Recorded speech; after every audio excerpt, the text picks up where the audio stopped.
Hey, somebody hacked into my bank account or something. What's up? It's the Culture Detective here, investigating your favorite movies. And today I'm going to be doing a movie review on One Cut of the Dead, or in Japanese, Kamera wo tomeru na!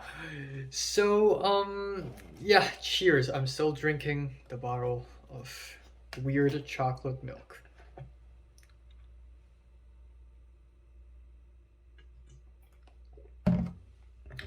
So, One Cut of the Dead is a Japanese movie released in the year 2017, and it's been on my watch list for quite some time now because it is well known to be one of the most fun and innovative movies of the last 10 years. So, I watched it last night, and wow. Wow. This is indeed one of the most fun and unique movie experiences I've had in a long, long time. And this movie, the idea for this movie is just brilliant. It is brilliant, and I will of course I will talk about spoilers in this review. But first of all, I didn't even plan to do a full length review for this movie in the first place. But because I love this movie so much, I realized that I kind of have to do it. Who's that? All right, but yeah, One Cut of the Dead. Amazing movie, so much fun, so unique. It is written and directed by Ueda Shinichiro, and it is released in 2017. I've said that many times already, and it is one of the most fun and unique movies I've seen. It is about zombie apocalypse. Okay, stop here. If you haven't watched this movie, just skip to the end of this video because I'm gonna have to talk about the spoilers. Spoiler alert in three, two, one. So, this movie is not a zombie apocalypse movie. You guys have been fooled. This is actually a movie about making a movie, which is the zombie apocalypse movie. So, this is a movie about making a movie about making a movie. And for the first 40 minutes, we are in the zombie apocalypse movie called One Cut of the Dead. It is completely in one take, and it is sort of like a B horror movie. And inside this One Cut of the Dead, we are basically introduced to cast and crew who are trying to film a zombie apocalypse movie inside of an abandoned facility. Turns out these zombies are real, and they started freaking out. And this girl is the survivor, and she survives at the end. And that's basically the first 40 minutes. It's one cut, one long take, very exciting. And that's the first 40 minutes. And at that point, when I was watching the first 40 minutes, I was not particularly impressed. I mean, it is fun, but to me, it's just some B horror movie. You know, the characters aren't really all that great. The dialogues are meh. It's kind of over dramatic. Maybe it's a bit of a parody movie. I didn't really know what was going on, and I thought to myself, there's no way that this movie is going to keep this up for 1 hour and a half. Like, something's got to change. The narrative's got to change drastically, right? There's going to be a plot twist, right?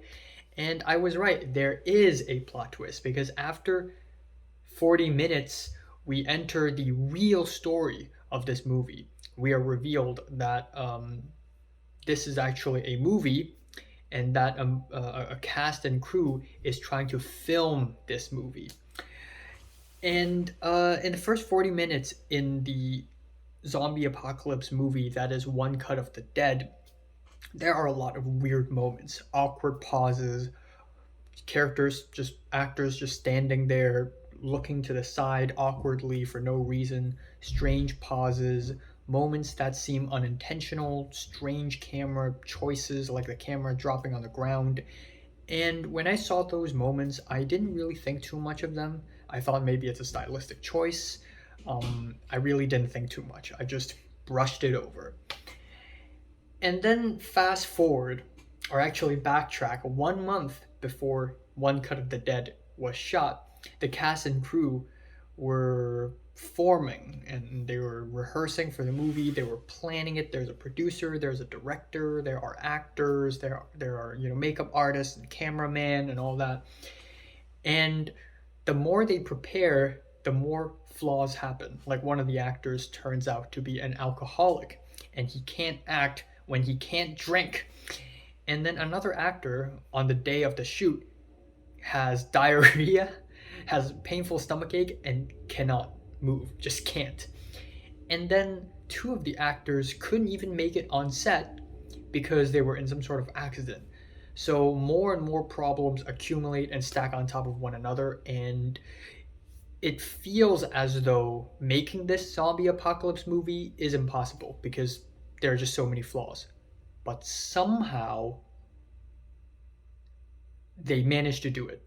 They managed to make it. This is why the director of One Cut of the Dead ended up becoming the director character inside One Cut of the Dead somehow. And his wife somehow ended up becoming one of the characters because the actress who was supposed to play that character couldn't make it to the set. And then there are all these awkward pauses and awkward standing at the side moments, and every single one of those moments have reasons. And we sort of see all of that behind the scenes. And that is just brilliant. That is very clever, very smart, and actually very funny. Again, I really like the idea of a movie about making a movie. A movie about making a movie. And we get to see what happens inside the movie at first, in the first 40 minutes. And then we get to see the behind the scenes happening at the very same time in the last act of the movie. And it is eye-opening, and it is so much fun to see how all these cast and crew members trying to work out all the issues and trying to solve every single problem. It's so much fun and also very clever. Again, just a lot of these awkward pauses and moments and callbacks as well. Like there's a moment where the alcoholic character just couldn't act, and the director immediately rushed to the alcoholic character and was like, wake up, you gotta act. So the camera can't stop. It's a one cut thing. So they were like, just improvise. So it's just three other characters: the main girl, Ko-chan, who's the idol boy, and the wife character, and they were just standing there and they were like, okay, we gotta improvise. Wow, that was scary. Wow, are those zombies real? You haven't told me. What are some of your hobbies? And it's so funny. And again, it's so awkward in the first act, and it all comes together in the last act. And it's kind of like living in oblivion. It's kind of like adaptation, but instead of being about writing, it's about filmmaking. And there's also something really relatable about this movie as a person who has made several short films before. I kind of relate to this movie a lot. There is a moment in the second act where the director looked at his cast and crew and was like, I'm screwed. This movie's gonna suck so bad. Everybody just sucks. And then at the end of the movie, after all the problems are solved in the movie, and the camera just cuts, and the cast and crew just laugh and feel good, and they were really proud of what they have done.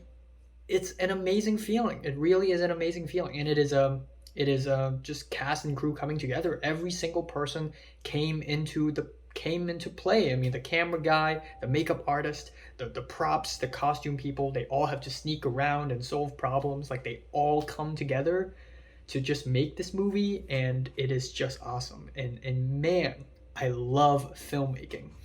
And as a person who makes movies and watch a lot of movies, whenever I feel frustrated, I should just watch this movie, because this movie reignites my love for filmmaking. Filmmaking is just so much fun sometimes. Yes, it's tedious, it's frustrating. Lots of issues happen. There are a lot of problems.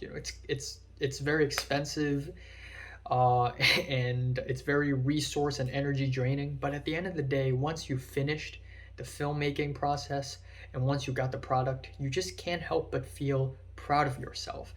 And this movie just highlights that. And also, whoever are the producers for this movie, One Cut of the Dead, or Don't Stop the Camera. By One Cut of the Dead, I'm referring to the movie inside the movie. So I'm gonna refer to the actual movie that I'm reviewing right now as Don't Stop the Camera.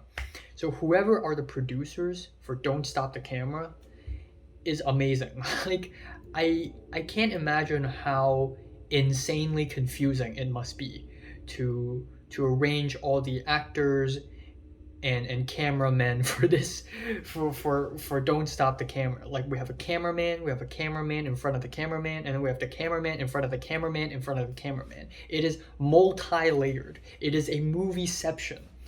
And yeah, it is just incredibly impressive. Again, one of the most fun and unique movie experiences I've had, and it is just brilliant. It is very clever, and I feel like this is just one of those movies where once you've done it, nobody can rip you off because you're the first to do it. So everybody who follows you, who follows this trend, will be copycats because this movie, Don't Stop the Camera, Don't Cut, this movie is a trailblazer. This is the first to do something like this, and it's the one that actually did it and worked it out.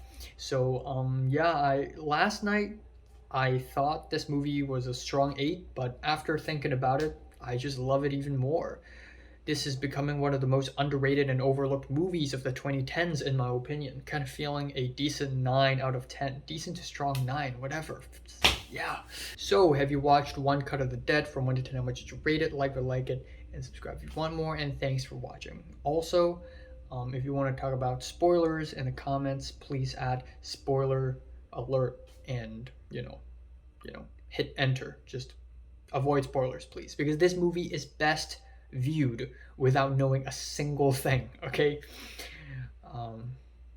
Yeah, tonight, for the rest of January, I'm gonna pretty much watch a movie a day.